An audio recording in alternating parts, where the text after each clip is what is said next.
भाई ये लड़की तो गई, अब इसको कोई नहीं बचा सकता क्योंकि पूरा सिस्टम इसके पीछे हाथ धोके पड़ चुका है। इसका कसूर ये है कि इसने सीजेपी प्रोटेस्ट के दौरान पीएम मोदी को भर भर कर गालियां दी थी। मोदी अगर तूने रिजाइन नहीं कराना चप्पल दिख रही है।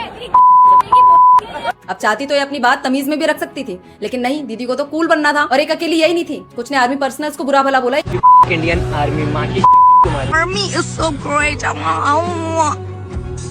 इवन हिंदू देवी देवताओं तक को नहीं छोड़ा गया। देखो जरा। So I don't think so कि anybody wanted to bring भगवान राम मंदिर और whatever the इसमें। और सच बताऊं तो इन कुछ अपवादों की वजह से पूरा प्रोटेस्ट बदनाम हो रहा है, लेकिन फिर भी क्या पूरे सिस्टम का इनके खिलाफ खड़े होना बनता है? क्या इनका कसूर सच में इतना बड़ा है? देखो, टू बी ऑनेस्ट, उस लड़की ने जो भी प्रधानमंत्री मोदी के बारे में बोला उसे मैं बिल्कुल भी डिफेंड नहीं कर रही हूँ। स्टूडेंट हो, पब्लिक फिगर हो या फिर कोई और भी हो, बोलने की तमीज रखना बहुत जरूरी है। तुम्हारी फ्रीडम ऑफ स्पीच वहां खत्म हो जाती है जहां से दूसरों की भावना और उनका पर्सनल स्पेस शुरू होता है। तो गलती तो हुई है, लेकिन अब जो चीजें चल रही है असली सवाल तो उस पर बनता है। मतलब हद देखो यार कि बीजेपी के विधायक अब खुद पर्सनल मीटिंग्स बिठा रहे हैं, लिस्ट बनवाई जा रही है कि किसने क्या किया, किसके खिलाफ एफआईआर दर्ज करनी है और किसको जेल भेजना है। इस वक्त सिस्टम की ऐसी फुर्ती देखकर हंसी भी आती है और तरस भी आता है। देखने में ऐसा लग रहा है कि इस देश के सबसे बड़े क्रिमिनल शायद ये बच्चे ही हैं। लेकिन इन सत्ता में बैठे लोगों से जरा कोई ये पूछे कि जब देश के अंदर बेटियों के साथ रेप जैसे हीनस क्राइम्स होते हैं तब ये सारे सूरमा कहाँ बिल में छुप जाते हैं? तब क्यों कोई नेता पर्सनली बैठकर एक्टिविस्ट नहीं बनता? जब खुद किसी सांसद या विधायक पर ऐसे संगीन आरोप लगते हैं तब ये पूरा सिस्टम ऐसे क्यों सो जाता है जैसे कुंभकर्ण की नींद में हो? तब कहाँ मर जाती है इनकी सारी फुर्ती? क्योंकि वो सारी चीजें तो इतनी जरूरी नहीं है ना। लेकिन इस लड़की का मुद्दा बहुत इंपॉर्टेंट है क्योंकि नेताओं का ईगो जो हर्ट हुआ है तो उसका बदला तो लेना ही है। मतलब जब खुद पर आंच आए तो रातों रात न्याय के देवता बन जाओ और जब जनता पिस रही हो तो आंखें मूंद लो।